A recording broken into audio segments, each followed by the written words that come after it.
1 in every 5 women have pain with sex at some point in their life. एक वो stigma बना हुआ है कि लाइक जब बच्चा पैदा होने के बाद पोस्टपार्टम स्टेज में women crosses their legs and then they sneeze. That's a very big myth कि इनिशियल स्टेज में या फर्स्ट टाइम जब कोई इंटरकोर्स कर रहा है तो पेन होता है. वो नहीं ठीक हो रहा है because nobody looked at there pelvic floor. तो उनका पेल्विक फ्लोर अफेक्टेड है, इसलिए उनका बैक पेन ठीक नहीं हो रहा है. बहुत सारे लोग पेल्विक पेन या ब्लैडर लीकेज के साथ जब हमारे पास आते हैं एंड हम उनको पूछते हैं कि आपको कॉन्स्टिपेशन है, वो कहते हैं कॉन्स्टिपेशन तो बचपन से है. चीज तो ओके, हम बहुत फनी वे में इसको एक्सप्लेन करते हैं. कोई भी चीज जो आपके मुंह में नहीं जानी चाहिए वो नीचे नहीं जानी चाहिए. जब हम पेल्विक पेन के पेशेंट्स देखते हैं, बहुत सारे पेशेंट्स को जॉ पेन होता है. ये बताइए कि पता कैसे चलेगा कि हमारे पेल्विक फ्लोर में किसी ना किसी टाइप का कोई इशू है, कि लेस से कि किसी को प्रॉब्लम हो गई है पेल्विक फ्लोर की. अभी तो हमने बात की कि हेल्दी कैसे बनाया जाए, अब मैं बात कर रहा हूँ कि कुछ प्रॉब्लम्स क्रिएट हो गई हैं, है ना, उनको कैसे करेक्ट किया जाता है. हमने पीरियड पेन की बात की, राइट. अगर 1 to 10 पेन के बारे में बात करें तो कितने लेवल तक पेन इज ओके. हेलो, नमस्कार. हर हफ्ते की तरह फिर से हाजिर हैं आपके सामने एक नया पॉडकास्ट लेके. इस हफ्ते हम बात करने वाले हैं वुमेन हेल्थ के बारे में. जी हाँ, हमारी गेस्ट हैं रीचा रेहान जी. रीचा जी वैसे तो प्रोफेशन से एक फिजियोथेरेपिस्ट हैं और कनाडा में अपना एक फिजियोथेरेपी क्लिनिक भी चलाते हैं, लेकिन उनकी स्पेशलाइजेशन है पेल्विक एक्सपर्ट में. रीचा जी इंस्टाग्राम पे द पेल्विक एक्सपर्ट के नाम से एक पेज भी रन करती हैं, जहां वो पेल्विक फ्लोर की हेल्थ की इंफॉर्मेशन और अवेयरनेस जो है वुमेन और गर्ल्स के लिए अवेलेबल करवाती हैं. इस पॉडकास्ट में हमने डिटेल में बात की है कि पेल्विक फ्लोर क्या होता है, पेल्विक फ्लोर को हेल्दी रखना क्यों जरूरी है और उसको कैसे हेल्दी रखा जा सकता है, और ऐसे कौन से सिम्टम्स हैं जिसको देखकर आप बता सकते हैं कि आपका पेल्विक फ्लोर हेल्दी नहीं है. अगर आप एक गर्ल हैं तो डेफिनेटली इस पॉडकास्ट को आपको पूरा देखना चाहिए, और अगर आप एक बॉय हैं तो आपको अपने फीमेल फैमिली मेंबर की अवेयरनेस के लिए इस पॉडकास्ट को जरूर देखना चाहिए. तो चलिए बिना किसी देरी के शुरू करते हैं. This is the pelvic expert on Chandrashekhar Arya's talk.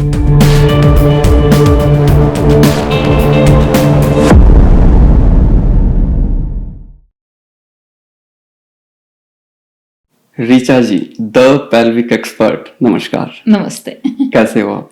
I am good. आप कैसे हैं? बस एकदम बढ़िया. सबसे पहले आपको बहुत बहुत धन्यवाद. थैंक यू सो मच कि आपने टाइम निकाला, पूरा ड्राइव करके यहाँ तक आए और पॉडकास्ट की सीरीज का हिस्सा बनने के लिए बहुत बहुत थैंक यू एंड शुक्रिया. Thanks to you. एक और थैंक्स आपके लिए स्पेशली बनता है रीचा जी, क्योंकि हम कुछ ऐसी बातें करने वाले हैं, इस ऐसे टॉपिक के ऊपर बातें करने वाले हैं जिसके ऊपर आज के दिन भी वी आर लिविंग इन 2024 कि एक गर्ल, एक फीमेल से बात करने में भी शायद झिझकती है, और आपने हाँ की एक मेल होस्ट के साथ इन सब बातों को ऑन कैमरा डिस्कस करने के लिए. उसके लिए आपको lots of appreciation and again lots of thanks. Basically मेरा पॉडकास्ट का जो एक फ्लो होता है ना, वो इमिग्रेशन से शुरू होता है एंड देन हम थोड़ा सा डीप डाइव करते हैं टॉपिक के अंदर. तो वही फ्लो मैं आज भी रखना चाहता हूँ, क्योंकि मोस्टली पॉडकास्ट यहाँ कनाडा में शूट होते हैं. तो ये एक प्री एज्यूम सिचुएशन है कि मैं भी कनाडा में हूँ और आप भी कनाडा में हैं. तो सबसे पहला मेरा इंटरेस्ट ये रहता है कि आप कनाडा कब आए थे और किस टाइप के वीजाज पे या किस टाइप के इंटरेस्ट पे आप यहाँ आए थे. मैं कनाडा आई थी 2010 में. ओके. मैं अपने हस्बैंड से मिली थी इंडिया में, but he is born and brought up in Canada. Okay. तो फिर मैं उनसे वहां मिली, हम लोग ने अपना फिजियोथेरेपी स्टडी साथ में कंप्लीट की एंड 2010 में मेरा ग्रेजुएशन कंप्लीट हुआ. फिर मैं यहाँ आई. तो मैं स्पाउस वीजा पे आई थी. ओके. तो इंडिया में कहाँ से आपकी स्टडीज हुई हैं? इंडिया में मेरी स्टडीज हुई है इंदौर से, इंदौर मध्य प्रदेश, और मैं गुना से हूँ इन मध्य प्रदेश. ओके. तो आज तो हिंदी का ओवरफ्लो होने वाला है. बिल्कुल. और यहाँ वैसे भी लोग नहीं मिलते हिंदी में बात करने के लिए. काफी लोग ऐसे भी आते हैं जो उनको ना 20 साल 25 साल 30 साल हो गए यहाँ रहते हुए, और उनकी हिंदी के अंदर ना या तो पंजाबी इतनी मिक्स हो गई है या इंग्लिश इतनी मिक्स हो गई है कि बड़ा ट्रैक पे रहना बड़ा मुश्किल सा हो जाता है, but it's good to have you. मुझे भी कुछ नए हिंदी के वर्ड्स है सीखने को मिलेंगे क्योंकि हमारी आज बात थोड़ी सी टेक्निकली भी होने वाली है और उसमें हिंदी के वर्ड थोड़े इंटरेस्टिंग भी होते हैं। थोड़ा सा आपके प्रोफेशन के बारे में बात करते हैं, बड़ा इंटरेस्टिंग है। फिजियोथेरेपी तो सबने सुना है, राइट? सबको पता भी है कि क्या होती है और आज के दिन इसकी अवेयरनेस इंडिया में भी बहुत बढ़ गई है फिजियोथेरेपी क्लिनिक्स की, नो डाउट। बट आपका जो प्रोफेशन या नाम या सोशल मीडिया या हम आपका डेजिग्नेशन जब देखते हैं तो उसमें फिजियोथेरेपी से ज्यादा एक लाउड वर्ड है पेल्विक एक्सपर्ट, राइट? तो उसके बारे में थोड़ा बताओ कि आपकी जो प्रोफेशन है वो कैसे फिजियोथेरेपी और पेल्विक एक्सपर्ट कैसे कनेक्ट होता है आपस में? बिल्कुल, तो सब जानते हैं कि लाइक मुझे सबसे इजी वे में जब मैं किसी को एक्सप्लेन करती हूँ कि मैं क्या करती हूँ, सो आई विल टेल देम कि फिजियोथेरेपिस्ट क्या करता है। फिजियोथेरेपिस्ट आपके पेन, एक, मसल, जॉइंट और लिगामेंट्स पे काम करता है और उस तरह से वो आपका बैक पेन, शोल्डर पेन ये सब रिजॉल्व करते हैं। मैं पेल्विक फिजियोथेरेपिस्ट हूँ। पेल्विक फिजियोथेरेपिस्ट, तो मैं ये मॉडल के बिना कहीं भी नहीं जाती हूँ, इजी हो जाता है मेरे लिए एक्सप्लेन करना। तो जब हम पेल्विक फिजियोथेरेपिस्ट की बात करते हैं तो डाउन देयर हमारे पेल्विक बोन से लेके दैट्स प्यूबिक बोन से लेके टेल बोन तक ये एक पूरा मसल ग्रुप होता है। तो यही मसल्स होती हैं जो हमारे ब्लैडर, बाउल, सेक्सुअल फंक्शन इन सारे एरियाज में काम करती है। तो मैं इन मसल्स के साथ काम करती हूँ, पेल्विक जॉइंट्स के साथ काम करती हूँ। इंटरेस्टिंग। तो इसलिए I am a pelvic physiotherapist. Okay, interesting. क्योंकि आपने इसी डेफिनेशन के अंदर नो डाउट आपने बताया, तो अगर हम देखें कि व्हाट इज पेल्विक, तो उसमें आपने 3 मेजरली पार्ट बताए। तो बेसिकली मसल्स पे वर्क करना इज योर जॉब या उसमें बोन्स एंड मसल्स दोनों आ जाती हैं? बोन मसल्स दोनों आ जाती हैं। ओके, तो इसको एक बार दोबारा से बड़ा बेसिक से देखें कि पेल्विक क्या होती है। Yes, exactly. तो अब क्या होता है जब हम यूनिवर्सिटी में पढ़ाई करते हैं ना, बहुत इंटरेस्टिंग सी चीज है कि एक एब्डोमिनल एरिया, पेट के एरिया पे हमारा एजुकेशन खत्म हो जाता है 100%। और जब हम बैक पे जाते हैं तो लोअर बैक पे खत्म हो जाता है। right। हम एक बहुत बड़ा पार्ट छोड़ देते हैं जो हमारी डेली एक्टिविटीज का है। इट्स लाइक जो हम बोलते हैं ना कि डेली एक्टिविटीज है, तो ये जो मसल्स हैं ये डेली एक्टिविटीज करवाती हैं। ठीक है। अब ये जो मसल ग्रुप है ये सामने प्यूबिक बोन से स्टार्ट होता है, ये मसल्स जाती हैं हमारी टेल बोन तक। ठीक है। और साइड में ये मसल्स सिटिंग बोन्स पे स्प्रेड होती हैं। तो कई बार हमें लगता है कि ओके छोटी सी मसल होगी कि जब हम वॉशरूम जा रहे हैं, तो इजी वे में मैं एक्सप्लेन करती हूँ कि जब हम चाहते हैं कि पी नहीं कम बाहर आए तो ये मसल्स काम करती हैं, और जब हम चाहते हैं कि हमारा पी, पूप, ब्लैडर सब कुछ सही चलता रहे तब ये मसल्स काम करती हैं। तो ये जो मसल ग्रुप है ये प्यूबिक बोन तक आता है, बट यहां से हमारी एब्डोमिनल मसल स्टार्ट हो जाती हैं। ओके। ये मसल्स टेल बोन तक जाती हैं और यहां से हमारी लोअर बैक की मसल्स शुरू हो जाती हैं। ओके। साइड में यही pelvic floor muscles hip muscles से ओवरलैप करती हैं। और यहाँ ऊपर ये क्लोज होता है डायफ्राम पे। डायफ्राम होता है जो हमारी ब्रीदिंग मसल होती है। तो ये कैनिस्टर फॉर्म हो जाता है। सबसे इंपॉर्टेंट फंक्शन मसल्स का है जब हम ब्रीथ करते हैं। अच्छा। तो जब हम ब्रीथ करते हैं, अब हमारी पेल्विक फ्लोर मसल्स हो गई बॉटम में, हमारा डायफ्राम हो गया टॉप पे। जब हम ब्रीथ करते हैं तो बहुत सारे लोगों को आपने देखा होगा जब वो एंशियस होते हैं, नर्वस होते हैं, तो एक जो ब्रीदिंग पैटर्न है वो चेंज हो जाता है। ब्रीदिंग पैटर्न हो जाता है। बट जो हमारे यहाँ योगा में सिखाते हैं, मेडिटेशन में सिखाते हैं, एक जो अच्छी ब्रीदिंग होती है दैट्स अ फुल ब्रीदिंग, कि आपके चेस्ट मसल्स मूव होते हुए नहीं दिख रहे होते, इट्स अ काम ब्रीदिंग।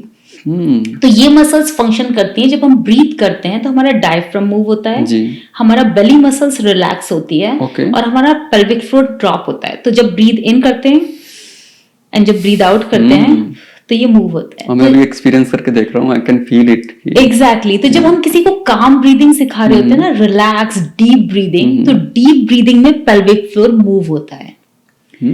अब यही मसल्स होती हैं कि ये मसल्स स्क्वीज और कॉन्ट्रैक्ट करती हैं जब हमें नहीं पी या पूप करना होता है। ये मसल्स रिलैक्स करती है when we go for a pee और पूप। ओके। एंड यही मसल्स रिलैक्स करती हैं सेक्सुअल एक्टिविटी के टाइम पे। तो अगर हमारी पेल्विक फ्लोर फंक्शन नहीं कर रही है या पेल्विक फ्लोर में कोई प्रॉब्लम है, तो हमारा bladder functioning, bowel functioning and हमारा सेक्सुअल हेल्थ, ये तीनों डिस्टर्ब होता है। ओके एंड जैसे कि हमने देखा कि ये मसल्स मूव होती है हमारे एब्डोमिनल्स और लोअर बैक मसल्स के साथ। जी तो अगर ये मसल्स सही फंक्शन नहीं कर रही हैं जी तो बैक पेन, लाइक हम इतने सारे अनरिजॉल्व बैक पेन देखते हैं क्लिनिक में और हिप पेन देखते हैं, एंड वो बोलते हैं कि हमने फिजियो ट्राई कर लिया, हमने कायरोप्रैक्टर ट्राई कर लिया, ये नहीं ठीक हो रहा ठीक है। है। वो नहीं ठीक हो रहा है because nobody looked at there pelvic floor. तो उनका पेल्विक फ्लोर अफेक्टेड है, इसलिए उनका बैक पेन ठीक नहीं हो रहा है। ओके दैट्स क्वाइट तो वो एक इंटरेस्टिंग। बहुत क्लोज टॉपिक है कि just a pelvic floor, but वो पेल्विक फ्लोर कितनी चीजों को कंट्रोल कर रहा है ना, वो हम नहीं देखते हैं। ओके यहाँ ना एक थोड़ा सा इंटरेस्टिंग सा क्वेश्चन दिमाग में आ रहा है कि जैसे जिस मसल्स की आपने बात की है, क्योंकि वो ज्यादा विजिबल तो है नहीं, राइट? किस टाइप की मसल्स हैं ये? वॉलंटरली काम करती हैं कि इनवॉलंटरली काम ये करती हैं? वॉलंटरी और इनवॉलंटरी दोनों काम करती हैं। Okay. तो क्या होता है, जब हमारा ब्लैडर फिल होना स्टार्ट होता है, हमारे ब्रेन में सिग्नल जाता है कि like okay I need to go to the washroom, my bladder is full.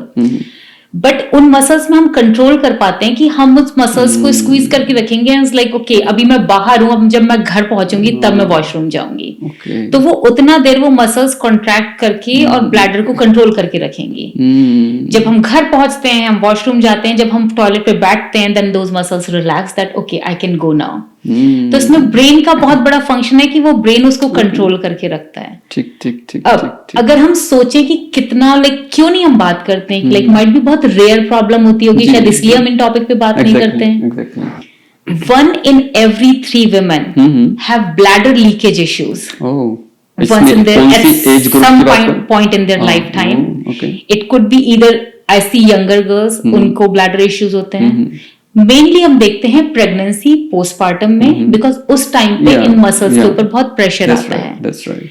हम देखते हैं बहुत सारे मेनोपॉजल वुमेन में दीज मसल्स चेंजेस और उनको ब्लैडर लीकेज इश्यू होता है। ओके तो अगर हम स्टैट्स देखें ना, 1 in every 3 women have bladder leakage issues at some point in their life.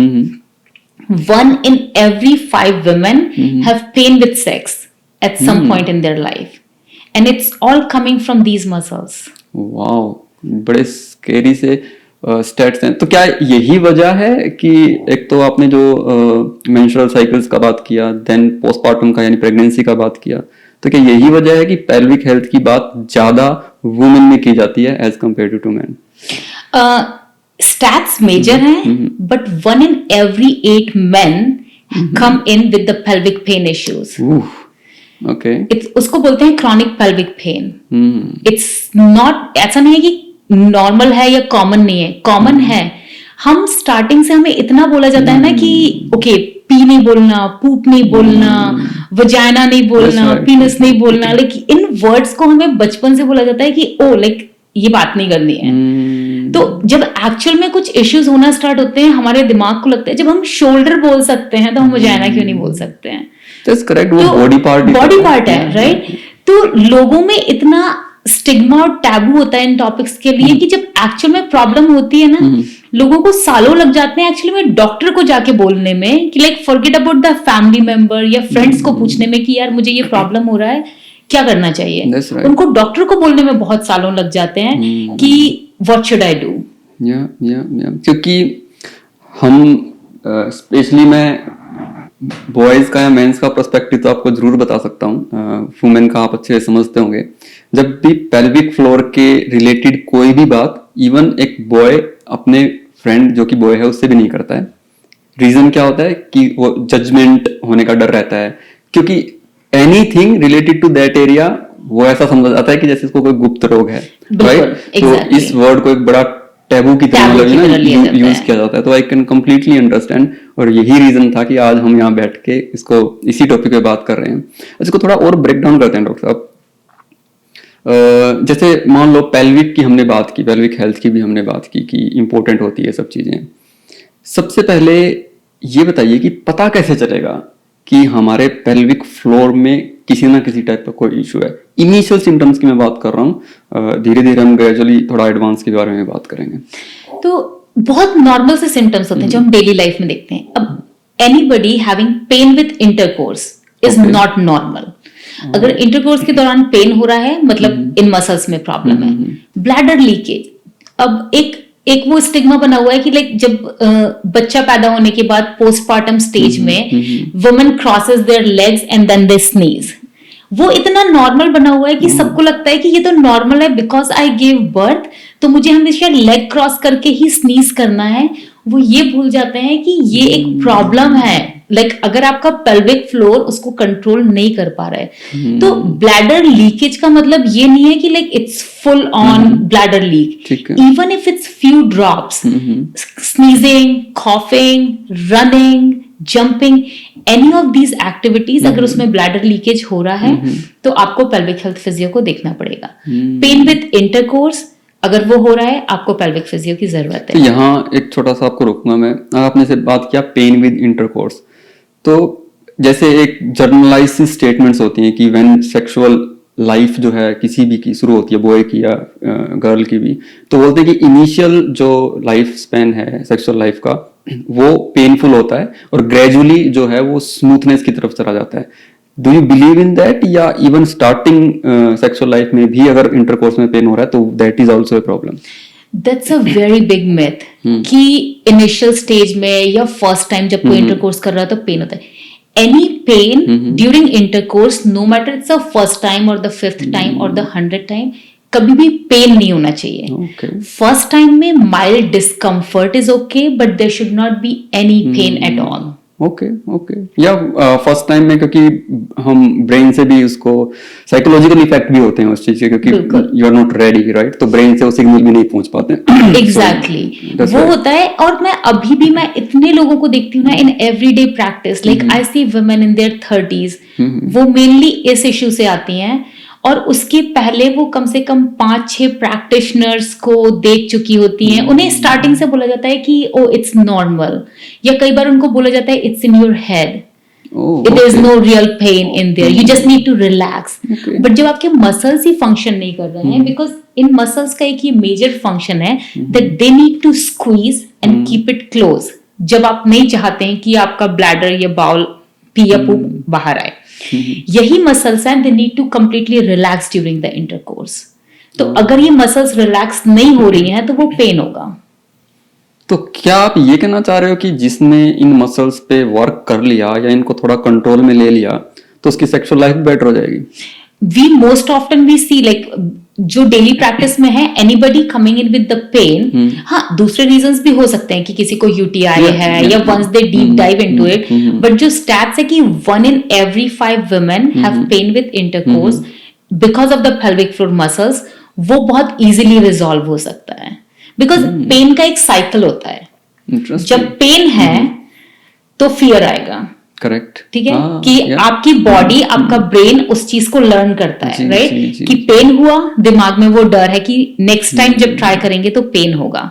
जैसे ही वो फियर इवॉल्व होता है, the muscles go into tension, हमारी बॉडी, हमारा फिजिकल फंक्शन और हमारा मेंटल फंक्शन कनेक्ट होता है। तो ये जो पेन का साइकिल है ना, it's called the fear pain cycle. तो पेन होता है, उससे दिमाग में वो डर आता है कि पेन होगा। जब पेन होता है then muscles respond, they clench up. तो next time before even trying something, वो muscles पहले से पूरी इतना tense और clench up हो जाती हैं कि pain 100% होगा। तो like I see patients crying on the treatment bed and this like, do you think it's in my head? And I was like, no, it is in your head because your brain is connected to your body. But just thinking कि हाँ भाई just relax and it will happen, it's not gonna work like that. There's a issue, there's a problem behind it. जैसे आपने भी यहाँ ना एक as mention की थी अभी, 30 ईयर वुमेन की, कौन सी एज है जिसके अंदर पेल्विक फ्लोर को हेल्दी बनाने के लिए कंसर्न हो जाना चाहिए किसी भी एक लड़की को?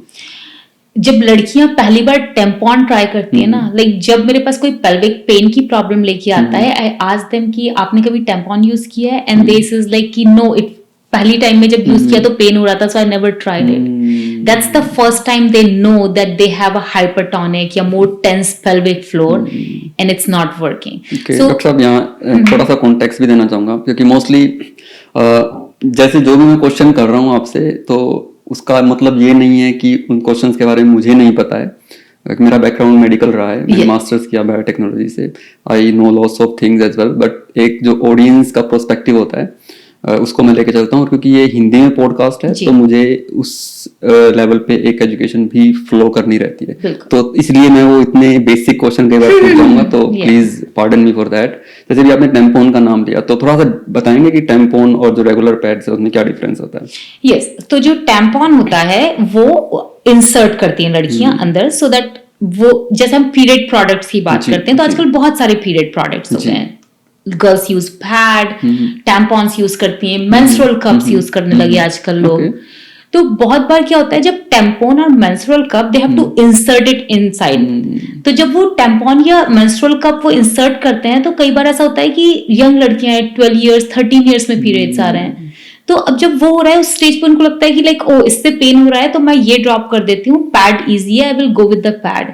बट उस टाइम पे उन्हें वो कंसर्न दिमाग में नहीं आता है कि कुछ प्रॉब्लम है इसीलिए वो पेन हो रहा है। ओके। तो that's the initial stage, but उनको रियलाइज तब होता है वो लाइफ में जब वो सेक्सुअली एक्टिव होने की कोशिश करती हैं और उस टाइम पे सेक्सुअल पेन होता है।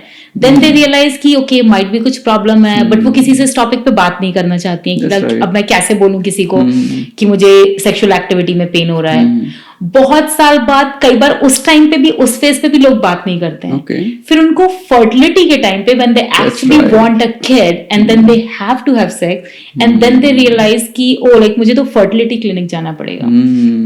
बट कई बार वो फर्टिलिटी का इश्यू ही नहीं होता है, वो पेल्विक फ्लोर का इश्यू है, बट एजुकेशन ही नहीं है। हमारे यहाँ स्टार्टिंग से पीरियड की बात नहीं की जाती है। हमारे यहाँ एड्स में भी अब I think period like actual blood red colour ads में दिखाना शुरू किया है। They used to show that blue liquid, but I was like कि नहीं, लाइक जो ब्लड है वो ब्लू नहीं होता है। That's right. तो हम स्टार्टिंग से वो धीरे धीरे करके सेटअप करते हैं कि लाइक ओ इस टॉपिक पे बात नहीं करनी चाहिए। ये बड़ा एक अच्छा आपने पॉइंटर बोला कि जब फर्टिलिटी का टाइम आता है अपनी जनरेशन को आगे बढ़ाने का, तब मोस्टली गर्ल्स या कपल ज्यादा ओपन अप होते हैं अपनी बॉडी को लेके किसी भी फिजिशियन या किसी भी अदर डॉक्टर के सामने, राइट? लेकिन मुझे यहाँ एक ट्रैप नजर आ रहा है कि लेट्स से कि जैसे आपने बताया कि उनको प्रॉब्लम तो थी पेल्विक फ्लोर मसल्स की या पेल्विक फ्लोर के साथ कोई प्रॉब्लम थी, उस वजह से फर्टिलिटी इशू आ रहा है, लेकिन वो जाएंगे किसके पास? गायनेकोलॉजिस्ट या गायनी के पास जाने वाले हैं उस वक्त, राइट? अब क्योंकि इंडिया के अंदर मोस्टली जो ये सेगमेंट है प्राइवेट है, राइट, तो वो उसको रिकमेंड तो करेगा नहीं फिजियोथेरेपी के बाद जाने के लिए, करेक्ट? तो वो तो अपने पास ही उसको आगे से आगे कोई ना कोई ट्रीटमेंट में फंसा लेता है। इस ट्रैप से कैसे बच सकते हैं? तो पहली बार जब उनको, बिकॉज दे नो कि अब अगर सेक्स कर रहे हैं और लाइक बच्चा नहीं हो रहा है तो उनको पता है कि फर्टिलिटी का प्रॉब्लम है and they can go to obstetrician, gynaecologist. But जब उनको पता है कि ये पॉसिबल ही नहीं हो रहा है, मतलब पेन हो रहा है, तो might be pelvic health physiotherapist को देखना चाहिए। अब इंडिया में हम देखें तो बहुत कम पेल्विक हेल्थ फिजियोथेरेपिस्ट हैं, अभी लोग प्रैक्टिस ही नहीं कर रहे हैं। लाइक अब धीरे धीरे इवॉल्व हो रहा है, बिकॉज मैं सिखाती हूँ वहां पे फिजियोस को कि पेल्विक हेल्थ में प्रैक्टिस कैसे करते हैं, मेंटर करती हूँ। तो इतना कम अभी लाइक, बट बेटर है जो होता था उससे। But now it's a virtual world, so you can even get like I consult with patients in India that they will reach out to me and I will do a video consult for them. क्योंकि इन muscles की best part ये है कि ऐसा नहीं है कि सिर्फ इंटरनल एग्जाम से ही पता चलेगा, कि जब गायनेकोलॉजिस्ट जब एग्जाम करके देखेगा तभी पता चलेगा। इतने सारे सिम्टम्स ऐसे होते हैं ना, बहुत सारे लोग पेल्विक पेन या ब्लैडर लीकेज के साथ जब हमारे पास आते हैं एंड हम उनको पूछते हैं कि आपको कॉन्स्टिपेशन है, वो कहते हैं कॉन्स्टिपेशन तो बचपन से है कि I have always been constipated, it was never better. So then you know, because जब बाउल मूवमेंट होता है तो पेल्विक फ्लोर मसल्स को रिलैक्स करना पड़ता है। अगर वो रिलैक्स नहीं कर रही है तो पूप बाहर नहीं आएगी, because that's a normal function. अगर वो क्लोज होगा तो वो बाहर कैसे आएगा? ओके, सो जैसे आपने बताया था, मैंने आपसे सिम्टम्स पूछे थे, आपने बताया bladder leakage, then pain with intercourse, and then third is constipation. And period pain is one of the big symptoms too. Oh wow, यहाँ रुकेंगे थोड़ा सा, because ये तो probably I mean मैंने अपनी फैमिलीज में भी देखा है, क्योंकि मैंने देखा है कि हमारे मतलब कि फीमेल्स होती हैं, मदर्स हैं, सिस्टर्स हैं, या हमारी फ्रेंड्स भी बनती हैं जो कॉलेज टाइम में भी, तो मोस्टली लोगों के साथ देखा है मैंने ये चीज तो कि जो पीरियड में पेन होता है। Yes. How do you explain this? अब क्या बोलते हैं, what's normal and what's not normal? Any period pain जहां पे आपको अपना काम मिस करना पड़ रहा हो, आपको पेन मेडिकेशन लेना पड़ रहा हो और आप बेड से नहीं निकल पा रहे हो, वो नॉर्मल नहीं है. Mild discomfort is okay, but period pain is not normal. जब पेल्विक फ्लोर बहुत ज्यादा टेंस होता है, बहुत टाइट होता है, तब पीरियड पेन होता है. Okay. अब मैं आपको थोड़े से स्टैट्स बताती हूँ. एक बहुत कॉमन प्रॉब्लम जो वुमेन में देखी जाती है, एंडोमेट्रियोसिस. Okay. एंडोमेट्रियोसिस में क्या होता है, लाइक जैसे ब्लैडर है, यूट्रस है, तो जो यूट्रस होता है उसके अंदर एक टिश्यू होता है एंडोमेट्रियम. एंडोमेट्रियम की तरह का एक टिश्यू यूट्रस से बाहर ग्रो होने लगता है. और कई बार वो टिश्यू ब्लैडर तक हो जाता है, कभी डायफ्राम तक भी एक्सटेंड हो जाता है. एंडोमेट्रियोसिस, आपको क्या लगता है, आपने कभी सुना एंडोमेट्रियोसिस के बारे में? कितना कॉमन होता होगा? 1 in every 10 women have endometriosis. और undiagnosed. Undiagnosed. It takes up to 10 years to get a diagnosis.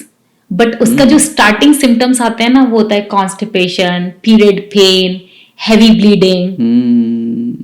Oh well, okay. क्योंकि मोस्टली सिम्टम्स जो आपने बताए ना, वो सारे के सारे वो सिम्टम्स है जिसको इग्नोर करते हैं लोग फॉर द ईयर्स तो गलत टर्म है, फॉर द डेकेड्स.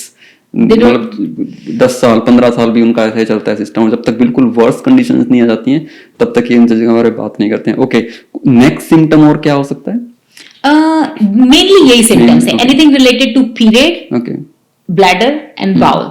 तो हमारा ब्लैडर लीकेज हो गया, कॉन्स्टिपेशन हो गया, पीरियड पेन हो गया, एंड इवन बैक पेन और हिप पेन. अब अगर बैक पेन के लिए कोई बहुत टाइम तक फिजियो करवा रहा है, कायरो करवा रहा है, सब ट्राई कर लिया, मसाज कर लिया, नहीं ठीक हो रहा है, बट हमारे क्या होता है, बैक पेन तो हम ऐसे लेते हैं कि बैक पेन तो सबको ही होता है, बट नहीं, सबको नहीं होता है. It's not normal. तो अगर वो इन चीजों से ठीक नहीं हुआ, हमारे पास जो 80% अनरिजॉल्व बैक पेन केसेस आते हैं, वो इसलिए आते हैं क्योंकि वो 80% अनरिजॉल्व इसलिए हैं क्योंकि उसमें पेल्विक फ्लोर का इन्वॉल्वमेंट है, इसलिए वो किसी चीज से ठीक नहीं हुए हैं. Okay, cool. अच्छा, इसमें एक मुझे क्वेश्चन आ रहा है, आई डोंट नो कि मेक सेंस करेगा कि नहीं करेगा आपको. आई मीन, फीमेल की प्रॉब्लम्स जो हैं, हेल्थ की प्रॉब्लम्स हैं, I know they exist and they are real, there is no doubt at all. लेकिन अगर हम पुरानी फीमेल्स की बात करें ना, जिसमें मतलब हमारी दादीज वाले टाइम आ गए, या हमारी मदर्स का भी इनिशियल टाइम, देन दादीज का, उनसे पहले का भी टाइम, चीजें तो लाइफ तो सब तब भी थी, काम वो तब भी करते थे, शादियां तब भी होती थी, इंटरकोर्स तब भी करते थे, सब चीजें होती थी उसके बाद भी. लेकिन अभी ऐसा क्या हुआ कि रिसेंट ईयर्स में ही या 10-20 साल में ही जो पेल्विक फ्लोर रिलेटेड इश्यूज हैं उनके बारे में बात करना जरूरी हो गया, या वो हेल्थ खराब होनी शुरू हो गई, राइट? मैं थोड़ा सा कॉन्टेक्स्ट देता हूँ, शायद क्वेश्चन को मैं आपको समझना आसान हो जाएगा. फॉर एग्जांपल, मान लो अगर हम डायबिटीज की बात करते हैं या शुगर की बात कर देते हैं, देसी भाषा में बोल दें तो मीठा खाना लोगों ने ज्यादा शुरू कर दिया है और फिजिकल एक्टिविटी थोड़ी कम कर दी है, तो ये वाली प्रॉपर बीमारी जो है वो ज्यादा होने लग गई है. या हम कैंसर की बात करें तो हम पैक्ड फूड ज्यादा खाने लग गए हैं, कार्सिनोजेनिक एजेंट्स जो हैं वो बहुत सारी चीजों में होते हैं, पहले नहीं होते थे, अब होते हैं, तो इसलिए बीमारियां ज्यादा आ गई है. तो इस सेम कॉन्टेक्स्ट में मेरे अंदर क्यूरियोसिटी है एक जानने की कि ऐसा क्या था कि ये वाले इश्यूज पहले नहीं थे और अब ज्यादा आ रहे हैं, इसकी वजह से हमको इनकी बात करनी पड़ रही है, ऐसा क्यों है? ओके, तो कुछ चीजों की बात करते हैं. पहली चीज, अब इश्यूज ज्यादा आ रहे हैं, बट अब हाईलाइट भी हो रहे हैं क्योंकि हम इन टॉपिक्स पे बात करने में धीरे धीरे कंफर्टेबल हो रहे हैं. पहले फर्टिलिटी को, सेक्सुअल एक्टिविटी को, ब्लैडर इश्यूज को, इनको बड़ा टैबू रखा जाता था, कोई इस बारे में बात नहीं करना चाहता था. दूसरा, एक हमेशा से वो किया जाता है कि वुमेन को बहुत फ्रेजाइल वे में देखा जाता है. Like when women go to the gym, ऐसे हम देखेंगे कि वेट्स में लाइक 5 पाउंड वेट उठा लिया, 10 पाउंड वेट उठा लिया, बट सेम वुमेन वो 40 पाउंड के बच्चे को उठा के सारा दिन घर में घूम रही है. तो जब वो 40 पाउंड के बच्चे को उठा के जब सारा दिन घूम रही है, तो उनका एक्टिविटी लेवल वहां है. तो हम वो 5 पाउंड से क्यों स्टार्ट कर रहे हैं, हम वो 35 पाउंड से क्यों नहीं स्टार्ट कर रहे हैं? अब अगर हम पुराने टाइम में देखें, लाइक अगर हम बिल्कुल ही पुराने टाइम में देखें, चक्की चलाना, हैवी वेट्स, लाइक घर में ही काम करना, कितने हैवी वेट होते थे, एंड वो सारा काम कर रही होती थी, तो उनकी बॉडी ट्रेन हो रही होती थी उसके लिए. आई ऑलवेज से वुमेन के लिए सबसे जरूरी है वेट लिफ्टिंग एक्सरसाइज. जब हम एक्सरसाइजेस की बात करते हैं ना, कि heavy lifting to lift weights is so important. Okay. Osteoporosis की प्रॉब्लम वुमेन में ज्यादा होती है। एक बार बताइए जरा ऑस्टियोपोरोसिस के। ऑस्टियोपोरोसिस में क्या होता है कि बोन डेंसिटी कम होती है। अब वो बोन डेंसिटी क्यों, तो इट्स मोर कॉमन। ओके, हम स्टार्टिंग से देखते हैं, जब मेनोपॉजल वुमेन होती है, जब मेनोपॉज की एज में जा रही होती हैं, उनका ईस्ट्रोजन लेवल कम हो रहा होता है। वो एक हार्मोन है। जब ईस्ट्रोजन लेवल कम हो रहा होता है तो बोन डेंसिटी कम होती है। अब वो मेनोपॉज में जा रही है, हार्मोन्स चेंज हो रहे हैं, हम ईस्ट्रोजन को तो नहीं बढ़ा सकते, तो हम बोन डेंसिटी के लिए क्या करें? जब हम बोन पे लोडिंग करते हैं, जब हम बोन पे वेट डालते हैं, तो बोन डेंसिटी बेटर होती है। तो वहां पे हैवी लिफ्टिंग या वेट ट्रेनिंग एक्सरसाइजेस का रोल आता है। तो जब वुमेन वेट लिफ्टिंग एक्सरसाइजेस कर रही होती हैं तो उनकी बोन डेंसिटी बेटर होती है, फ्रैक्चर्स कम होते हैं, ऑस्टियोपोरोसिस की इश्यूज कम होते हैं। तो पुराने टाइम में आई फील कि वो एक्टिविटी लेवल बहुत होता था, सेडेंटरी लाइफस्टाइल नहीं होती थी कि आज हम काउच पे बैठे हैं, फोन लेके बैठे हुए हैं, लैपटॉप लेके बैठे हुए हैं। तो आई थिंक कि ये इलेक्ट्रॉनिक डिस्ट्रैक्शन इतना कम था कि इट्स लाइक ओके, बाहर खुली हवा ज्यादा है, पैकेज फूड कम है, न्यूट्रिशियस फूड, बिकॉज घर का बना खाना हम खा रहे हैं। नहीं, बिल्कुल ठीक कह रहे हो। मैं डॉट्स कनेक्ट कर पा रहा हूँ, पता नहीं व्यूअर्स कर पा रहे हैं कि नहीं। जैसे आपने बोला था कि ब्रीदिंग जो है उससे हमारी मसल्स को एक एक्सरसाइज मिलती है, एक वर्कआउट मिलता है, राइट। तो पुरानी जो वुमेन थी वो हार्ड वर्क करते थे, जैसे चक्की चलाते थे या कोई भी तरीके का हार्ड वर्क करते थे, तो उससे सांस तेज लेना पड़ता है जब थक जाता है शरीर, तो वो ऑटोमेटिकली उनकी कार्डियक वर्कआउट हो रहा है और उससे उनकी पेल्विक फ्लोर वाली मसल्स भी स्ट्रांग हो रही हैं। तो completely make sense to me now, dots मैं कनेक्ट कर सकता हूँ। Please carry on. तो ये सारा हो गया, तो प्रॉब्लम्स तो, और दूसरा क्या है, जैसे हम एंजाइटी एंड ये सब देखते हैं, इतना बिजी लाइफस्टाइल हो गया है, इतना हाई पेस हो गया है कि it's like rush rush rush rush. तो जब ज्यादा एंशियस होंगे, ज्यादा नर्वस होंगे, हमारी बॉडी हमेशा यूं जाती है। पेल्विक पेन का जब हम कनेक्शन देखते हैं तो anxiety, nervousness, these things makes pelvic pain worse, क्योंकि वो पेल्विक फ्लोर मसल्स, वो ब्रीदिंग फंक्शन हो ही नहीं रहा है। जितना जो एयर जा रहा है हम ये कर रहे हैं, rather than doing a full deep breathing। तो वो एक रीजन है कि हाँ, पहले ये चीजें कम होती थी, बट ऑल्सो पहले इन चीजों के बारे में बातें नहीं होती थी, तो वो कभी हाईलाइट में कि मतलब, and like I grew up in a conservative family, तो एक पीरियड का कॉन्वर्सेशन ऐसे नॉर्मल नहीं होता था कि लाइक हाँ मेरे पीरियड्स चल रहे हैं या मुझे पेन हो रहा है। Like it was so hidden कि लड़कियां स्कूल में भी बात नहीं करती थी इस टॉपिक पे एक दूसरे से, या बिल्कुल एक हिडन होता था कि पैड को चुपचाप निकाला, पॉकेट में रखा एंड धीरे से स्कूल चले गए। मैं अगर अपने बचपन की बात करूं तो मुझे बहुत बार कंफ्यूजन होती थी, क्योंकि उन्होंने एक टर्म पकड़ा हुआ था कि तबीयत ठीक नहीं है, तो अब मुझे पता नहीं चलता था कि कौन सी कौन सी डेथ। तो एक बच्चा जो मतलब 15, 16, 17, उसके दिमाग में तो क्या ही चलेगा फिर, राइट, कि कंफ्यूज ही रहता है कि क्या हो रहा है, राइट। तो बिल्कुल ठीक कह रहे हो कि अब उनकी बातें ज्यादा हो रही हैं, तो हमें इस टॉपिक के ऊपर बात करना भी लाजमी है। ओके, वो भी like men need to be educated, right, because it's like okay, fathers, brothers, partner, husband, अगर वो एजुकेटेड है ना इस टॉपिक पे, तो at least you can help. That's right. Environment मिल जाता है फिर उस चीज को। ओके, तो हमने बड़ा बात की इस चीज के बारे में, पेल्विक फ्लोर है। अब थोड़ा सा इस टॉपिक को आगे बढ़ाते हैं, 2 पार्ट में बात करेंगे। एक ये पार्ट कि कैसे हेल्दी रखा जाए आज के लाइफस्टाइल के अकॉर्डिंगली। अगर आप इसको एज ग्रुप में बांट सकते हो तो बहुत अच्छा है, और अगर आप जर्नलाइज स्टेटमेंट्स में बांटना चाहते हो तो आई एम गुड विद दैट, कि ऐसी कौन सी एक्टिविटी करनी चाहिए वुमेन को या गर्ल्स को जिससे उनका पेल्विक फ्लोर जो है वो ओवरऑल एक कंप्लीट हेल्दी पैकेज की तरह करके आए। तो सबसे पहले अगर यंग गर्ल्स के लिए मैं बात करूंगी, एज तो बताएंगे young girls, like I will talk about 12 to 18 age group. ठीक है, तो जो ये 12 से 18 वाला एज ग्रुप होता है ना, इनके लिए क्या होता है कि बहुत, जब हम एडवर्टाइजमेंट देखते हैं, हम बाहर देखते हैं, इतना मिस इन्फॉर्मेशन है कि हमें लाइक वैजिनल वॉशेस की जो नीचे जो वैजिनल एरिया को साफ करने के लिए, वो जो पूरी इंडस्ट्री है वो इस चीज पे थ्राइव कर रही है, क्योंकि लड़कियां इतनी कंसर्न है कि लाइक ओ स्मेल आएगी नीचे से।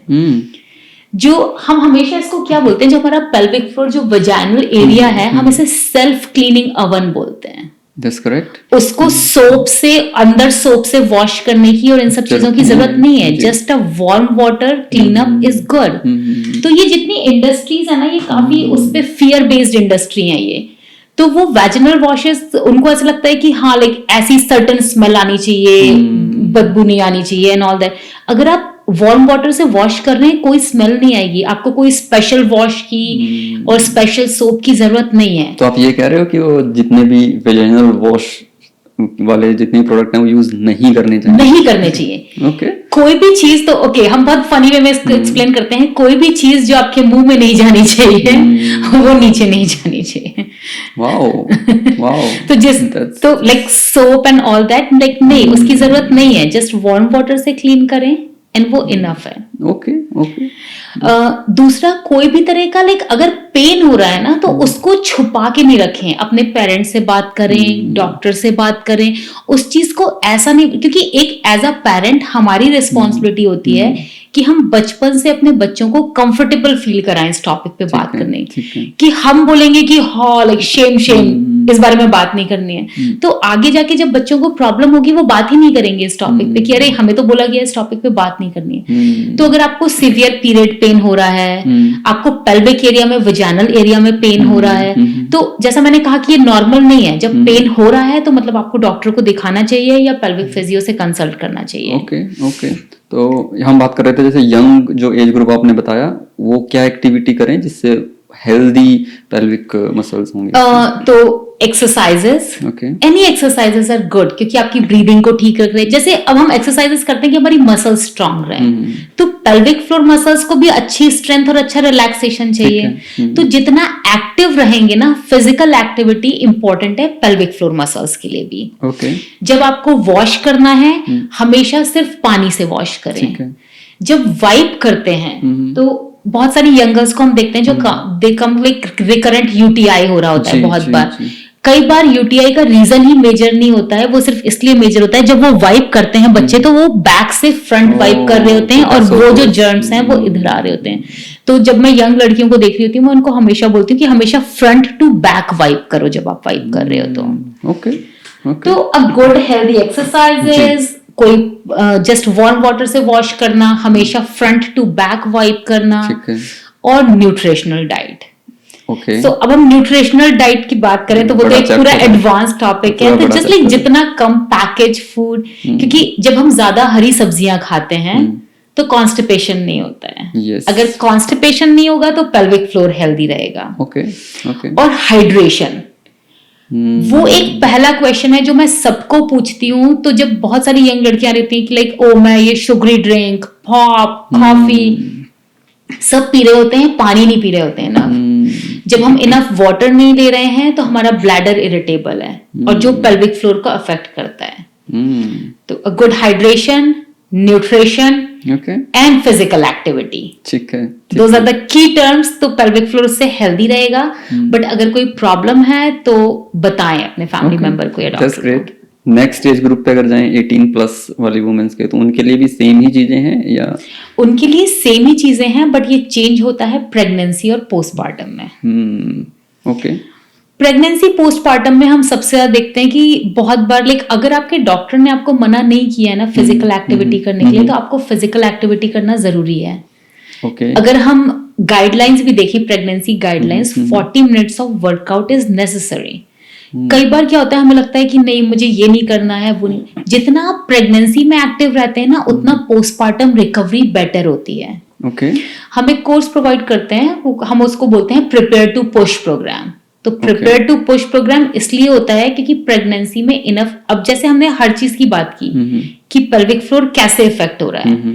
प्रेगनेंसी में जब वो पूरा वेट पेल्विक फ्लोर के ऊपर आ रहा है बेबी का, तो पहली चीज तो एब्डोमिनल सेपरेट हो रहा है क्योंकि बेबी को वो जगह चाहिए।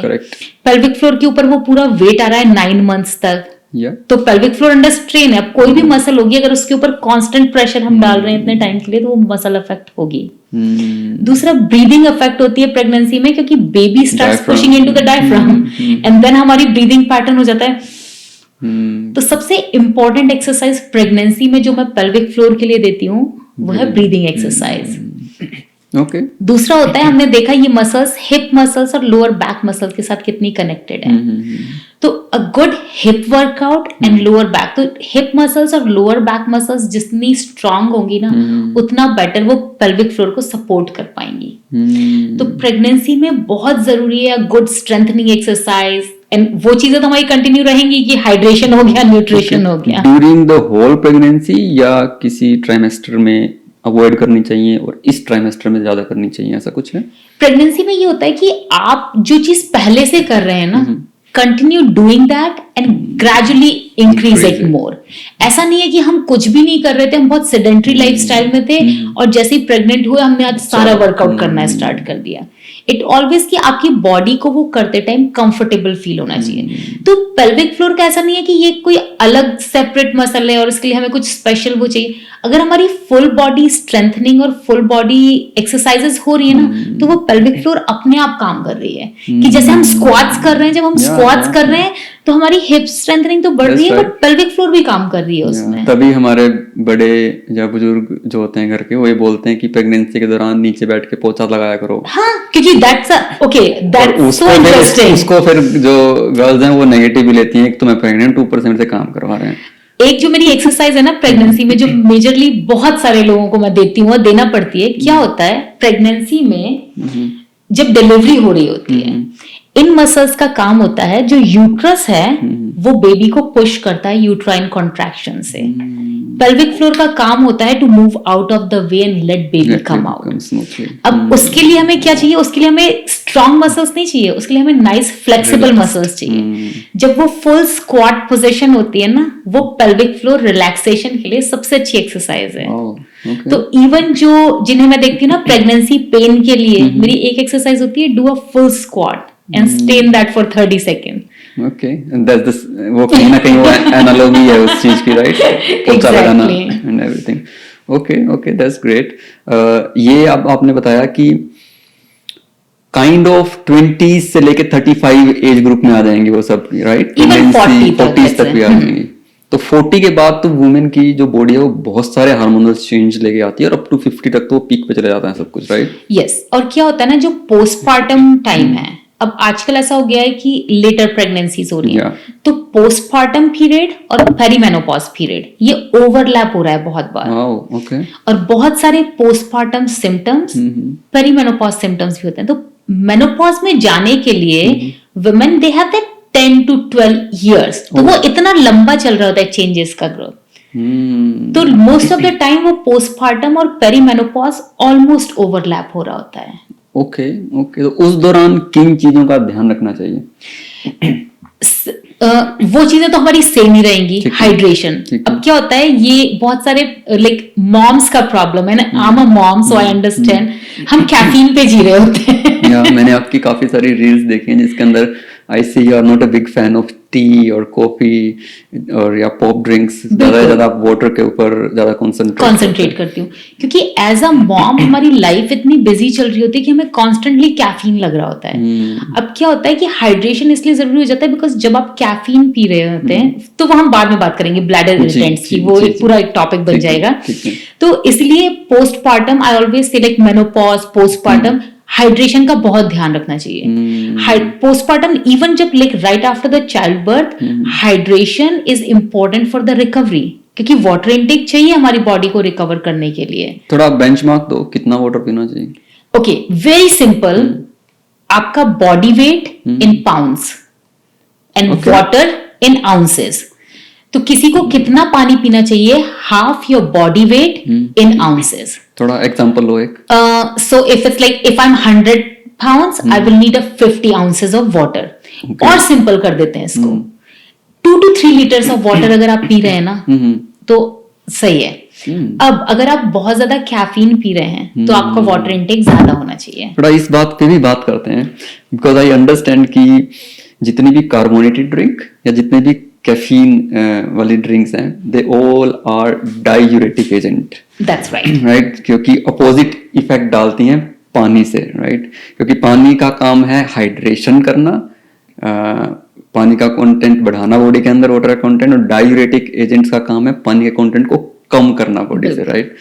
तो ये जो मिथ है ना, इसको थोड़ा तोड़िए, इसके बारे में बात करते ओके हैं। तो हम इसको ब्लैडर के और पेल्विक फ्लोर के कॉन्टेक्स्ट में लेते हैं कि कैसे इफेक्ट करता है। अब जो हमारा ब्लैडर है उसके अंदर एक लाइनिंग होती है। जब हम पानी ज्यादा पी रहे हैं जी। तो हमारा ब्लैडर हेल्दी है। जब हम ब्लैडर, इनको हम ऑल्सो बोलते हैं ब्लैडर इरिटेंट्स। ओके। कैफीन होगी, coffee, T, sugary drinks, pop drinks, carbonated drinks, ये सारे ब्लैडर इरिटेंट हैं। ठीक है। जब हम ज्यादा ये पी रहे होते हैं और पानी कम पी रहे होते हैं तो ये ब्लैडर इरिटेंट्स ब्लैडर को वो करते हैं, इरिटेट करते हैं। इससे जो हमारी पी है वो एसिडिक होती है। जब पी एसिडिक होती है तो पेल्विक फ्लोर पे एफर्ट ज्यादा लगता है। दूसरा, बहुत सारे लोग आते हैं, कई बार कंप्लेन आती है कि like oh I have to go to the washroom like 20 times in a day. अब हम फिगर आउट करने की कोशिश करते हैं कि क्योंकि पेल्विक फ्लोर प्रॉब्लम्स जब होती हैं तो फ्रीक्वेंसी बढ़ती है। तो अब वो फ्रीक्वेंसी क्यों बढ़ रही होती है? कई बार कोई प्रॉब्लम ही नहीं होती है, ब्लैडर इरिटेंट इतना ज्यादा पी रहे हैं और पानी कम पी रहे हैं कि वो they are going 20 times in a day. अब उनको कई बार क्या लगता है कि ओ मैं तो सारा दिन वॉशरूम जाते रहता हूँ तो मैं पानी कम पीना स्टार्ट कर देता हूँ। उसका इफेक्ट रिवर्स हो रहा होता है क्योंकि pee is more acidic, so it will irritate everything and it will make you go more often rather than going less.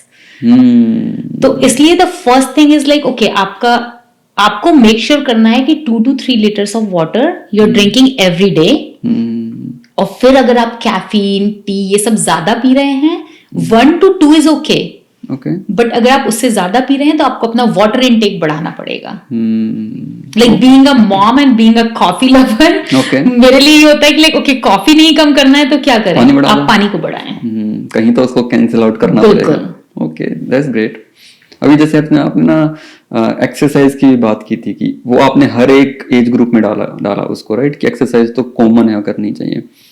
और मैं जब आप पे थोड़ा सा रिसर्च कर रहा था, ढूंढ रहा था आपके कंटेंट को सब कुछ, तो आई केम टू क्रॉस कि आप बहुत बड़ी फैन नहीं हो कीगल एक्सरसाइजेज की। तो पहले तो ये बताइए कि कीगल एक्सरसाइजेज क्या होती हैं and then why you are not a fan. Okay, तो क्या होता था ना, जब पहले वुमेन्स हेल्थ पे, पेल्विक हेल्थ पे हमारे पास रिसर्चेस नहीं थी, बिकॉज ये एक हमेशा से नेग्लेक्टेड टॉपिक रहा है। रिसर्च नहीं थी, इसके बारे में हम बाद में बात करेंगे, पहले कीगल्स पे आते हैं। तो क्या हुआ, जब स्टार्टिंग में जब रिसर्च होना स्टार्ट हुई तो सिर्फ कीगल एक्सरसाइजेज ही वो थी। तो अब कीगल एक्सरसाइज क्या है, जैसे ये हमारा पेल्विक फ्लोर मसल्स है, इन मसल्स को स्क्वीज करना इज अ कीगल एक्सरसाइज। अब वो रिसर्च से वो तो प्रूव हो गया कि चलो कीगल एक्सरसाइज करिए और कीगल से हेल्प मिलेगी। बट वो कीगल इतनी फेमस हो गई, अब किसी को भी होता था कि मुझे ब्लैडर का प्रॉब्लम है, मुझे सेक्सुअल हेल्थ का प्रॉब्लम है, मैं कीगल्स कर लेती हूँ और ये सब ठीक हो जाएगा। अब मैं एग्जांपल दूंगी मेरे शोल्डर का। अगर मुझे शोल्डर में पेन है, अब मुझे शोल्डर में पेन है, मेरा बाइसेप्स एकदम टाइट है, अब ये टाइट है बाइसेप्स, अब मैं इसको और ये करती रहूंगी दिन में 50 बार, तो ये तो और टाइट हो जाएगा और प्रॉब्लम हो जाएगा। तो अब कीगल्स इतना फेमस हो गया कि कहीं पे भी इंटरनेट पे आप पेल्विक फ्लोर डालेंगे, पहली चीज कीगल आ जाएगी। That's correct. तो अब वो कीगल आ जाएगी। एंड कई बार ऐसा होता है कि किसी को पेन है और वो जब वापस आते हैं कि लाइक ओ मैंने 6 महीने से मैं कीगल कर रही हूँ, वो पेन तो जा ही नहीं रहा है, बढ़ता ही जा रहा है। वो इसलिए बढ़ता जा रहा है क्योंकि वो मसल ऑलरेडी टाइट है। अब टाइट मसल को अगर आप और स्क्वीज करते जाएंगे और स्क्वीज करते जाएंगे तो वो और टाइट होती जाएगी, तो पेन बढ़ेगा। दूसरा, हमने स्टार्टिंग में बात की कि ये पेल्विक फ्लोर है, ये आपके abdominal muscles, lower back muscles और हिप मसल्स के साथ फंक्शन करता है। तो सिर्फ एक वो छोटी सी मसल को काम करने से चीजें नहीं ठीक होंगी। हम इसे बोलते हैं होल बॉडी अप्रोच। तो जब हम पेशेंट्स देखते हैं, हमारी एक्सरसाइजेस में स्क्वाट्स होती है, कोर एक्सरसाइजेस होती है, फ्लेक्सिबिलिटी एक्सरसाइजेस होती है, क्योंकि जब अगर आप स्क्वाट्स कर रहे हैं, आप ब्रिजिंग कर रहे हैं, आप जब आप वॉकिंग भी कर रहे हैं ना, तो आपकी पेल्विक फ्लोर काम कर रही है उस टाइम पे। समथिंग लाइक कि मान लो बाइसेप्स के तो सेट लगाए जा रहे हैं, ट्राइसेप्स को लगा ही नहीं रहे, तो बल्जिंग हो जाएगी और वो अजीब सी दिखना स्टार्ट हो जाएगी, वो एट्रोफी हो जाएगी। एट्रोफी हो जाएगी, दैट्स करेक्ट। वैसे टर्म यूज कर लिए एट्रोफी, चलो हम स्किप कर देंगे इसको। हाँ, एग्जैक्टली। तो वो मसल, एक मसल स्ट्रांग हो गई है, दूसरी मसल वीक हो गई है, तो मसल बैलेंस ही नहीं है। तो इसलिए मैं कीगल्स के अगेंस्ट हूँ कि वो एक ऐसा होता है कि हमारे दिमाग में वो एक पिक्चर बन गई कि अगर कीगल कर लिया तो सब कुछ ठीक हो जाएगा।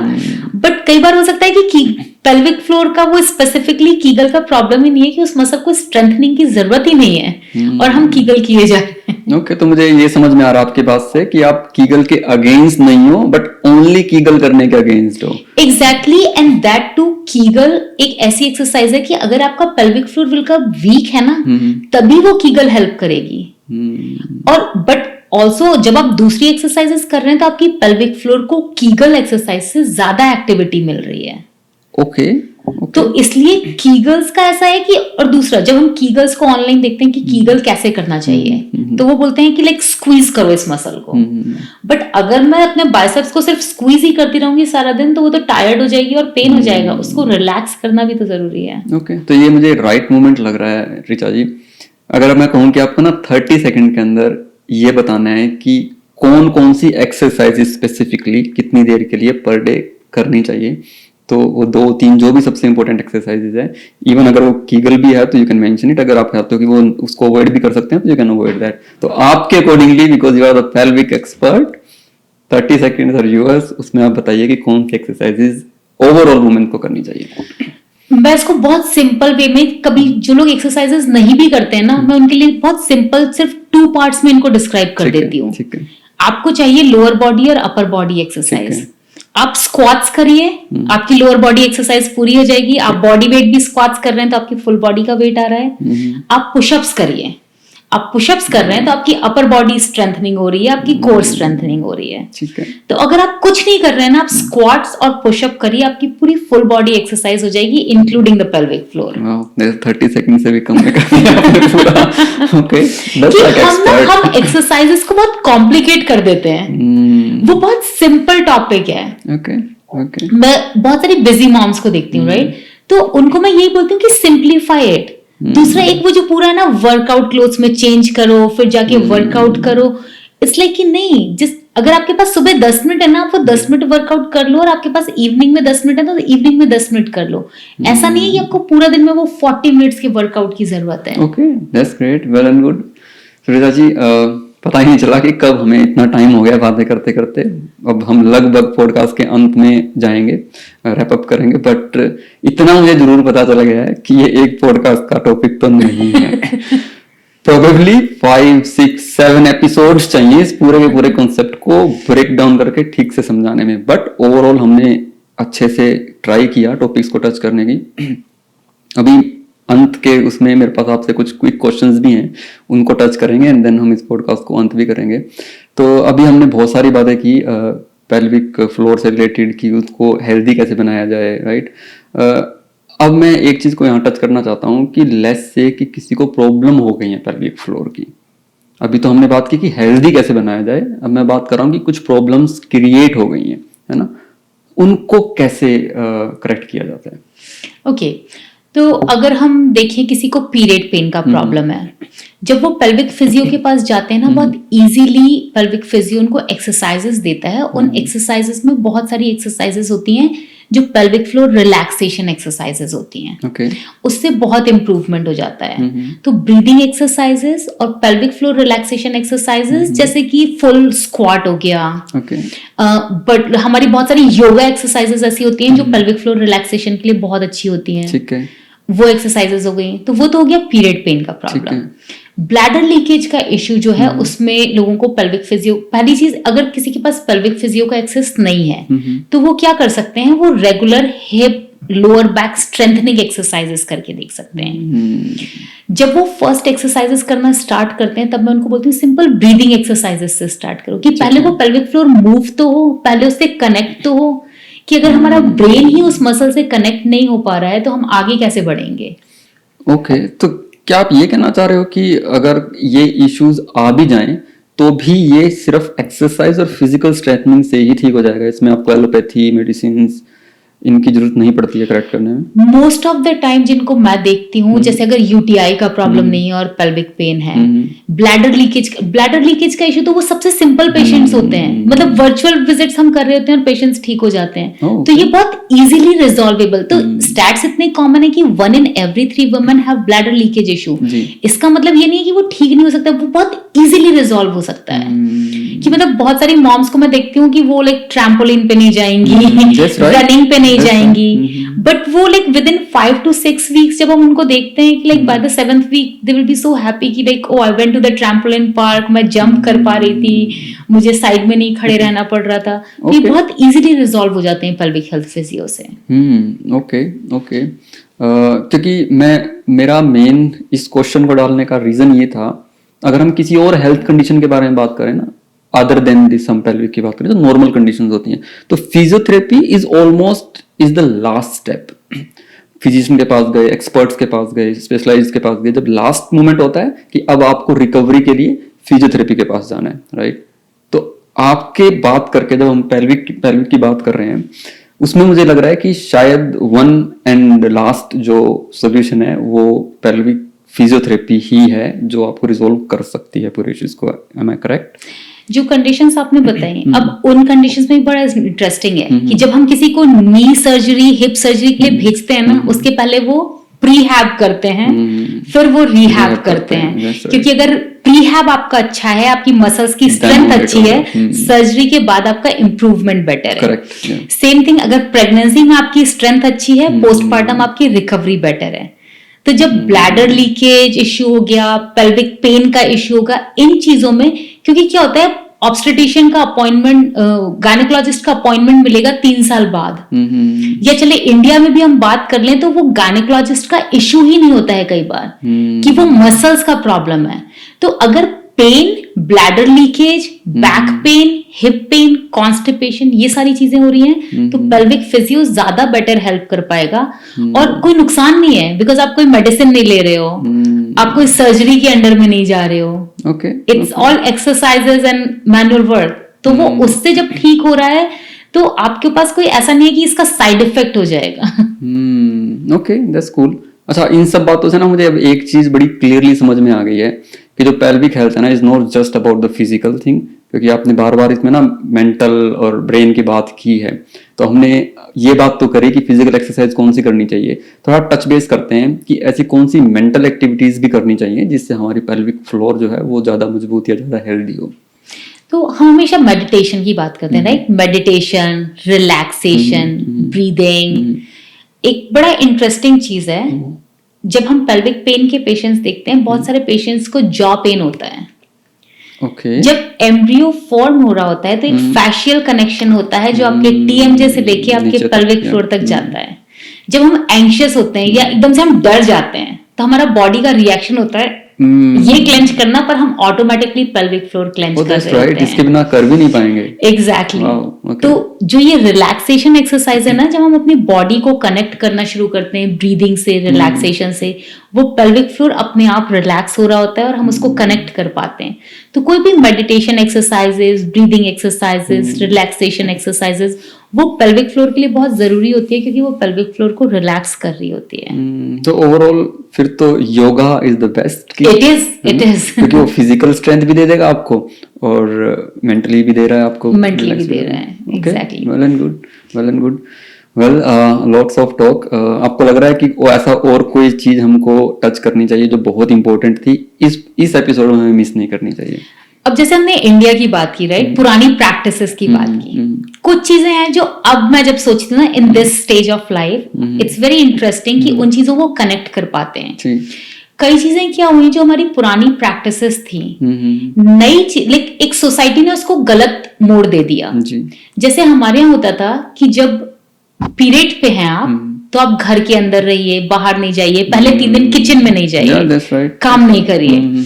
वो बहुत इंटरेस्टिंग है। वो प्रोबब्ली लाइक अब जब मैं कनेक्ट कर पाती हूँ, वो शायद इसलिए स्टार्ट हुआ था क्योंकि women were so busy in kitchen, they were working 24 like all day, कोई ब्रेक नहीं होता था। उस टाइम पे बाहर काम नहीं करती थी, उनके लिए कोई ब्रेक टाइम होता ही नहीं था, they are working every day।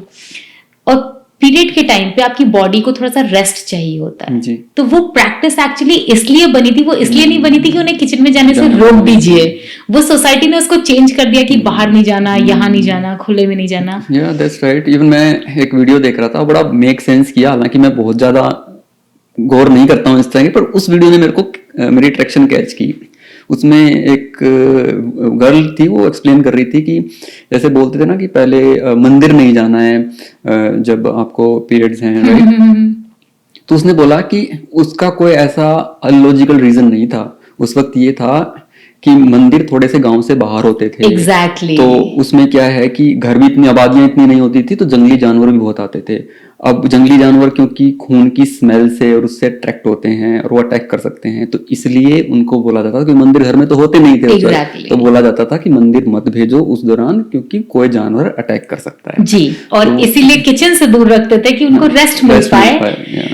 Same thing applies postpartum. हमारे यहाँ 1.25 महीने के लिए बोला जाता है, जो 1.25 महीने का रेस्ट है, लाइक यहाँ पे like women crave for that rest after giving birth, क्योंकि सपोर्ट नहीं होता है, इनफ फैमिली नहीं होती है। तो वो 1.25 महीने का भी जो रीजन है कि आप कुछ नहीं करिए, रूम में रहिए, रेस्ट करिए, आपको खाना भी बेड में मिलेगा, आपको पानी भी बेड में मिलेगा, वो एक रिस्ट्रिक्ट करने के लिए नहीं था। उसको सोसाइटी ने पता नहीं किस पॉइंट पे आके वो गलत मोड़ दे दिया कि ओ लाइक रिस्ट्रिक्ट करके रखो। वो था वो रेस्ट के लिए, क्योंकि पोस्टपार्टम 6 वीक तो हम बोलते हैं कि 6 वीक का रेस्ट चाहिए है। बॉडी रिकवर कर रही है, बॉडी स्ट्रगल कर रही है, तो वो भी उससे था। Okay, that's cool. And one more interesting thing, India में हमारे इंडियन टॉयलेट्स होते हैं, राइट? जी। कॉन्स्टिपेशन जो अब इतना बढ़ गया है, the biggest reason is, okay, तो हमारी एनाटॉमी समझाऊंगी। जब हम टॉयलेट पे बैठे होते हैं, हमारा नी और हिप 90 डिग्री पे होता है। तो एक एंगल होता है जिसे हम बोलते हैं एनोरेक्टल एंगल, जो एनस और रेक्टम के बीच का। तो रेक्टम इज जहां पे पूप होता है, एंड एनस जहां से पूप बाहर आ रहा है। वो जो एनोरेक्टल एंगल है, जब हम सीट पे बैठे होते हैं, वो एंगल, हाँ, तो वो एनोरेक्टल एंगल पूरा ऐसे हो रहा होता है। तो पूप के लिए यहां से फिर यहां जाना। तो अब हमने क्या ऐड कर दिया है, इट कम्स स्क्वाटी पॉटी। तो squatty potty is a step stool जो आपके टॉयलेट में नीचे फिट हो जाता है और आपके फीट ऊपर आ जाते हैं उससे। तो इट्स द सेम थिंग कि वो आपको स्क्वाटिंग की पोजीशन में ले जा रहा है। जैसे ही आप स्क्वाटिंग पोजीशन में जा रहे हैं, आपका एनोरेक्टल एंगल स्ट्रेट हो रहा है, कॉन्स्टिपेशन का प्रॉब्लम कम हो रहा है, and it's the easier passage. लौट के बुद्धू घर को। That's cool to know. Well, बड़ी इंटरेस्टिंग इंफॉर्मेशन है, और नो डाउट इनको हम एलोबरेट करके भी अलग अलग एपिसोड बनाएंगे पूरा डिटेल्ड के अंदर। बिफोर कि इस पॉडकास्ट को अंत करें, कुछ क्विक क्वेश्चंस आपसे लूंगा, लाइक जिसके 1 वर्ड 2 वर्ड आंसर आप कर सकते हो, रिलेटेड टू इसी के रहेंगे, पेल्विक हेल्थ वाले कनेक्शन से रहेंगे। हमने पीरियड्स पेन की बात की, राइट? अगर 1 to 10 पेन के बारे में बात करें तो कितने लेवल तक pain is okay? Like 2 to 3.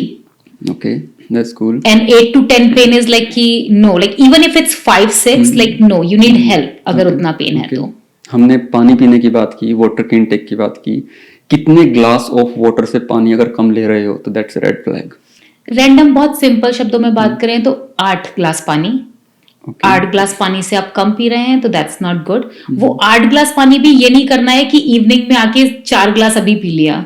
Okay. अगर उसको रफली हम स्प्रेड आउट करें तो every 2 hours 1 glass of water. Okay, cool. हमने इंटरकोर्स सेक्स के दौरान के पेन की बात की। अगर 1 लेवल से 10 लेवल की बात करें तो कितने लेवल का pain is good? 0 pain. That's a big statement. Yes. Okay, हमने कैफीन और कॉफी और टी के प्रोडक्ट्स की बात की। सिर्फ और सिर्फ पेल्विक हेल्थ की अगर बात करें, उसके कंसर्न में कितने कप ऑफ टी या कॉफी इज ओके, एंड कितने cup of T and coffee is a severe red flag? 1 to 2 is okay. 5 to 6 is definitely a red flag. Okay, that's great. कौन सी ऐसी एज है women की जिसमें उनको बहुत ज्यादा सीरियस हो जाना चाहिए अपनी पेल्विक हेल्थ को लेके? Pregnancy, postpartum, for sure. तो अगर हम बात करें तो लाइक ओके, एक बार like that anything above 30 start putting more effort into it. Okay, postpartum के अंदर हमारे पुराने बड़े बुजुर्ग बोलते थे कि वो जो मसाज करने वाली होती थी, जो उसको बुलाया जाता था घर पे, बेबी को और मदर को दोनों को करवाया जाता था।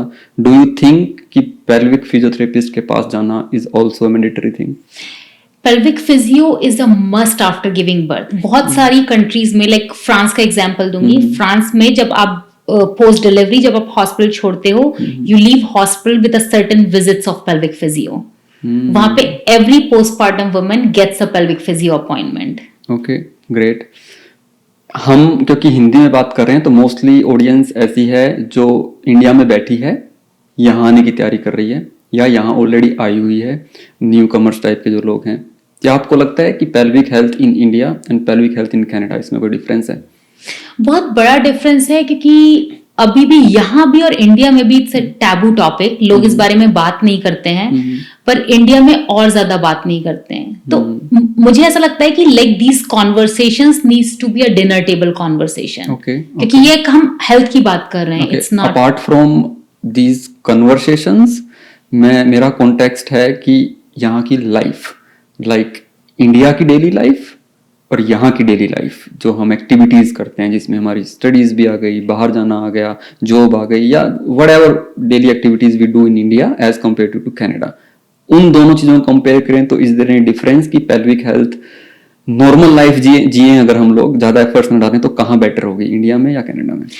दोनों जगह ही प्रॉब्लम है, क्योंकि हम सेडेंटरी लाइफस्टाइल की तरफ जितना मूव कर रहे हैं ना, आई फील यहाँ भी वही हो रहा है और वहां भी यही हो रहा है कि 12-12 घंटे लोग चेयर पे बैठ के काम कर रहे हैं। तो अगर फिजिकल मूवमेंट नहीं हो रही है तो वो हर जगह खराब है। Okay. यहाँ पे एक प्रॉब्लम है, यहाँ पे हम पैकेज फूड की तरफ ज्यादा जा रहे हैं as compare to India. Okay, make sense.